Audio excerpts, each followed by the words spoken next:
Hi guys. So we are on Fort Seoul and today we are out finally.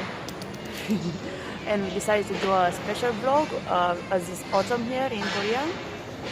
So we decided to take a walk outside and also we will do a small Q&A session and a special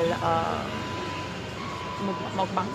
It's not mukbang, it's just like we try something new. Yeah. So yeah, let's get started. Okay, so we will start the Q&A session. So we got a couple of questions on our Instagram and YouTube channel. So the first question is from Hendrik. You know the guy from our previous video. We will link it in the I button. Yes, so he asked us what places we recommend to shop in Korea besides like 백화점, like department stores. So honestly, if you are skinny, yeah, like because here actually most of the street like shops, they sell clothes which are like free size. Yeah, so if you are skinny or anyway not like us, like if you have until M size, I think like XS, S and M maybe. Sometimes L, but not always. Maybe for like oversized shirts or something like that. You can just go even to Hongdae. Like there are a lot of clothing stores here. Or Iwa, like in Ide. I'm sorry. In Ide also there are a lot of clothing stores. Or like honestly there is another like place which they sell like second-hand clothes in Dongmyo. It's a big market there. So actually there you can find like all type of like clothes and brands and whatever, like second-hand, and they are like big size too. So yeah, we never been there yet, but we are planning to go. Yeah, we are planning to go this December. So if we will go, we will make a vlog especially for you guys, so you can see how to shop there. And usually people buy the clothing bulks or actually or actually like per kilo because they're very, very cheap. And I think the most famous place of all is Myeongdong. So yeah. And let's go to the next question. So the next question is from Irina Stefania Radu, and she asked, did you have time to visit the most important tourist site in Korea? If yes, can you tell us about them maybe briefly? Yeah, can you tell us about them? So in my case, because I came here through Korean government scholarship, so we had a lot of chances to visit around Korea. So I went to Jeonju with them and Everland, and then I visited separately with some programs for foreigners which were free. So I went to Munmyeong, where is like a really famous pottery festival then, which was all free. And we went together to Gangneung too during like the Winter Olympics. Yeah. And for me, I went to Gangwon-do other 2 times, in Gangneung and Seokjo. And which one? Did you go to Osan, I guess, and Chuncheon? Yeah, I went to Chuncheon, I went to Osan. And let's say for just Seoul, you went to Jeju and Busan. I went Jeju, Busan, Dongyong, I Suwon, also went to Busan, but Incheon. I went to Busan just to take the ferry, so to go to Japan. So I'm not sure if that counts. So. For me, I went to Busan like 4 or 5 times because I really love it. And I went to Nami too, famous Nami Island, and Boryong, same with our school. Like Ohaktang, we went. It's like a famous mud festival there. And if I would say about like Seoul, I went to Lotte World, which is similar to Everland. I also went to Everland. Where did I go? I went to the Seoul Park. Like there's a bridge that they constructed right now, and it's super famous. It looks like a park, and it's super cool, and it's a very well-known touristic spot. Yeouido, we went together. Yeouido, I went to Isadong, which is like again famous, and the palaces. Yeah. And I went to the Lotte Tower. And the 69 building, I went to the 69 building too, and the Sky Park, which is like famous during this period because of the pink, I'm not sure what are those, but there are some pink plants. Yeah, there. Yeah. So I think very famous, like probably like in Seoul are like Like she said, Namsan or Hangang or Seoul right now, because Seoul just opened like 2 years ago, so it's super new attraction. And of course the amusement parks. Things And like Seoul that. Land, I guess we went for picnic there. Oh yeah, Seoul Land, yeah, exactly. And I went for a concert there too. Yeah, it's last the year. Seoul Grand Park. We went for picnic, for camping, and it's also the zoo there. And they have zoo and they have a attraction like, is it the same one? The one I went for it? Yeah, exactly the same. So Seoul they Grand Park. Yeah, so I went for a festival there, but they have like an amusement park too. And I think they have also an aquarium at the entrance, but we never been there, so maybe we will go. I love aquariums, so maybe we will try to go and see. Yeah. Next question. The next question is from Laura Choroianu. So, speaking about Korean characters, people, what can you find at them that Romanians don't have? Tell us 3 characteristics that you can only find in Korean men. Korean men? Men, yeah, specifically men. So she wanted to know about specifically Korean men. Oh God. I can say from a lot of points, Korean men care more about what you think than Romanians also, yeah. Like for me, I think they're a little bit more caring.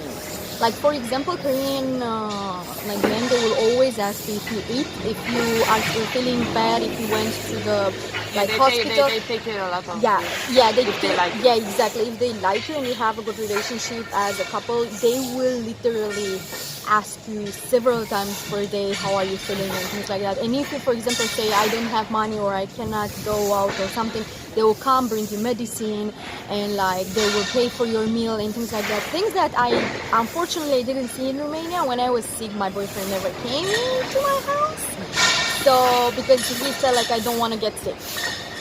So I think this is one of the most like most different. That sounds so weird.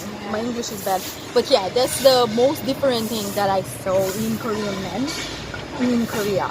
And also in like, maybe the second one is like, actually in Korea they have a lot of like days for couples comparing with Romania. So like they actually, like in Romania, if you have like 1 year you celebrate, okay? So, but here they celebrate each It's okay. each 100 days. Oh, yeah. So they even have an application and they count the days. So it's like 200, 100 days, 200 days, blah blah blah. They celebrate and they give each other gifts. Then they have Pepero Day. Yeah. They have like White Valentine's Day, Day, and Valentine's Day. blah blah blah. And they have like those things like with couples. They like showing off. You're in a relationship. I'm If not they are sure. like Korean with Korean. Yeah, the idea is that I'm not sure if that's really like characteristics of them, like a character from their character. But yeah, they do like to show up. They do make a lot of couple stuff, couple pictures, couple things. They do stuff that are specifically made for couples, which probably this is kind of like imprinting in their character, in their like way of doing stuff, doing things. And maybe the last one. Yeah, I was thinking exactly the same But I'm not thing. sure if it's only here, but I think in Korea it's worse than like it's worse than other countries, because I heard in other countries they do the same. So. Yeah, like Korean guys, they don't have the courage to actually say, hey, I don't want to break up. They don't want, like some of, not all of course, this is like, of course it's not general, like some of them in our experience and other people's experience, like they don't actually say, oh, I want to break up with you, I don't like you, blah blah blah. They just you just wake up one day and there is no answer, and you find out that actually he blocked you and cannot actually contact. It's called ghosted. The only time when I heard the same word was in American TV series when a girl said I was ghosted, and I personally in Romania I never experienced that, and not only that's that what I'm saying. I think here is more like and it's not the fact that I never experienced, but I never saw people saying that, like just like, oh, ignore you. Ignore me. Like, what the heck? So I think personally that's something that they do offer, at least with us. She's talking about the leaves that are falling, guys. If you don't know what she's talking about. Okay. Let's move to the next question. The next question is from Camelia Shi. By the way, thank you for the Romanian alcohol. She's the girl that gave us the Romanian alcohol. And she asked, what was the biggest challenge that you faced when you moved to Korea? Getting lost in the first day. No, like the language was really, really like for me, like people there don't speak. I was living in a small city for the beginning because I had to go to a Korean school. And literally, I was afraid even to go to a supermarket because they were asking at the end, like there when you were paying, oh, do you want a bag? I didn't know what the heck was that. So I was like, oh my god, what she's asking there. It was like horrible. Yeah, I think the language is definitely the most challenging part in this country. Even though you have English instructions in the bus, you have English instruction at the subway, it's easy to get around. But when you go to a marketplace, or if you go to exactly like a supermarket or just market, it will be so hard to get along if you don't know basic Korean. So props for those who come here to visit and they don't know Korean at they are all. so I'm confident. I don't get it how. But I, like, for 6 months I only went to Korean, like to restaurants where they actually wrote on the door, we speak English. Literally, I was that desperate because I got lost in the first day coming here. I was following all my friends. Yeah. What they are doing. Where I was just meeting my like friends from like language class or something. So we were just doing stuff that we only did together. So yeah, but yeah, language is definitely the most challenging part. And after even 6 years and a half, we still have some problems. We went last year to buy candles for birthday, and we said because of your like if you see like some of them, if you see your Korean like foreigner, even if you speak in Korean, they just like I don't know why, but I think they think we cannot speak it, or I don't know, that they pretend they don't understand what we are saying. Yeah, so we. But not like honestly, it happened to me like in 2 years, maybe only 2 or 3 times maximum. Not a lot. But still, yeah, they still kind of have this stereotype that foreigners don't know Korean. So even if you know Korean, they will speak to you in English. But yeah, the language is definitely the most challenging part. Okay, the next question. Yeah, the next question is from Daniela Vevi, and she asked actually 2 questions, but one we will put it with the next question because they are similar. So we will answer only to the second one. Did you ever had hard times when you wanted to come back to Romania? If yes, what were the reasons? I will sound very rude right now, but I never wanted to go to Romania, no matter how hard it was in Korea. Yeah, that's either for me either. So. I had times when I missed my family, when I missed my friends, when I wanted to do like maybe Christmas or Easter together, or when I was like when I had my birthday. But I missed them, but I never wanted to come back to Romania, like to go back and live there. For me, actually, it was the first month when I came here because it was like totally new. I was the kind of person who was like, my mother was doing everything. So that actually was my first time when I was even traveling by plane alone, you know? Yeah, I know. It was my second time. I went there, but I was alone. Like literally, like I didn't know anybody. You and Andrea. I was alone. So it was for me like, what the fuck is happening here? I'm sorry. You can put a beep here.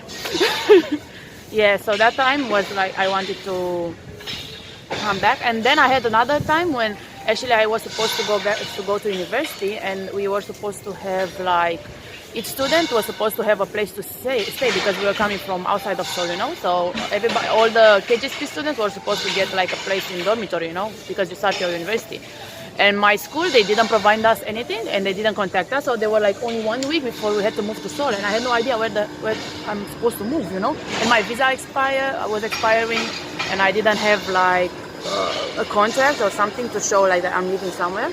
Yeah, that was like that time I was like, oh my god, I want to go back home.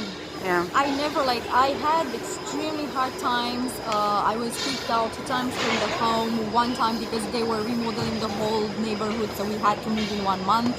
1 time because our roommate moved and the house was like 3 rooms, and it was very hard for us to pay a lot of rent. So we had to find someone. We couldn't find someone, so the girl said just move out. It was super annoying. We had a lot of like hard times, and personally I had times when I really wanted to be with my parents when I felt sick or something like that. But honestly, I never wanted to say like, and I never said like, oh, I wish I can go back right now to Romania. No, I never said that. Maybe I'm crazy, or maybe I'm just rude, but I think where I am is the place where I want to be. So, and I feel like home here. So the last question, questions actually, is from Dream 3. So first one is, how is your hardest to find a job as a foreigner in Korea? This was the Daniela Bevi's question also. It's really difficult. Yeah. Like honestly, yeah, it's really difficult. Like most of the companies, they don't hire foreigners, and even they hire, they don't want to give you the salary that immigration office asks, because it's like huge amount of money they ask. They ask actually to have more higher salary than Korean employees, which is, Also, I think they have the, how can I say? They have the expectation that foreigners should know like 5 languages, and like including fluent Korean and fluent almost native English, and also like languages like, I don't know, Spanish, French, Russian, things like that, German, whatsoever. So I've because nowadays I'm applying to jobs, I can tell you I've applied since February, maybe to more than 100 jobs. No one even called me for an interview. I'm not sure if it's just because of Corona, because everyone says the same, like due to COVID, a lot of people don't have jobs. But honestly, saying neither internships, neither jobs, no one called me. And I'm kind of like, well, I don't want to brag, but I do have a like impressive resume for my age. So I'm kind of like, I have 2 universities finished. Like I have experience, I had a lot of volunteer work, I know English, I kind of know Korean, maybe not the expectation, but whatever, and I can understand other languages, and I'm like, what do you want more? Like for me, I even have the visa and Korean language skills, and I cannot find. that's why like it's very hard, like almost impossible in this moment. And it's like, how did you move to Seoul? For me, I got like a scholarship here in Korea for my master's degree, so I came here with that scholarship. And my university was in Seoul, so yeah. For me, I wanted to learn Korean language, so I came and I paid my Korean language here at school. I paid 3 semesters here, and then I applied to university where I got a scholarship. So yeah, that's how I moved to Seoul. But basically, I just wanted to learn the language, so I just came here and paid the school. Yeah. And the next question is, what are you working now? What are you working on? What are you working now? I'm working in a small entertainment company. It's like we promote like a K-pop artist, but yeah. I mean, it sounds impressive, but it's not. Yeah, so yeah, I'm doing actually marketing. Like I'm actually like kind of fan manager. Like I'm promoting her abroad because I'm translating her YouTube channel or the like social media post, and if there is any like announcement and whatever, I just translate them for foreign fans, because yeah, most of them are like foreigners. Yeah, so that's my job. Yeah, and for me, I'm a YouTuber, yay. Yeah, I'm just searching for jobs, so yeah, for me, I cannot tell you, I don't have right now, in this moment, any job. But I worked as a volunteer last year to read English books to kids. I usually did this kind of jobs during my university, so yeah. Yeah, so the last question, there's another one. There's another one, Yeah, okay. it's like, please share with us about your experience, how is living in Korea? I think we already said it's like we like it here more than our country, so it's good living here. Actually, it's really safe, like it's a safe country. Like I can work out at 3 a.m. in the morning without being afraid, like, oh, maybe somebody will do something to me. and then I can leave my stuff anywhere and nobody will like steal them. Yeah, or even touch them. And in the night, like most of like places are open, like all the 24 hours like convenience store, like you can see them everywhere. So it's a safe environment. Yeah, I can say the same. Like I do feel safe in Korea, so it's pretty hard to hear about like crimes or things. Well, I don't watch news, but if you hear about that, like there's these types of things are all over the place, all over the like SNS or media. So probably I would have seen something like that. Yeah, if there is like like something like a crime or whatever, because it was like a few years ago. Somebody was like, some girls were bullied in school. Like one girl was bullied in school. All the country knew, like literally that was happening, I think in Daegu or Busan. Yeah. And all the country knew that one girl was bullied. So Exactly. So the idea is that and even like actually, like even the artists, like if they were like a lot of like even famous artists, if they like became famous and then a lot of people found out, oh, they were bullied in school, like they were bullying other people, their career is going down. So I think personally, what you said is very safe, and I also think Korea is very entertaining country. You can go wherever you want at any like hour. If you get hungry at 4 a.m., you can just go and buy the food. It's like something that is totally different from our country.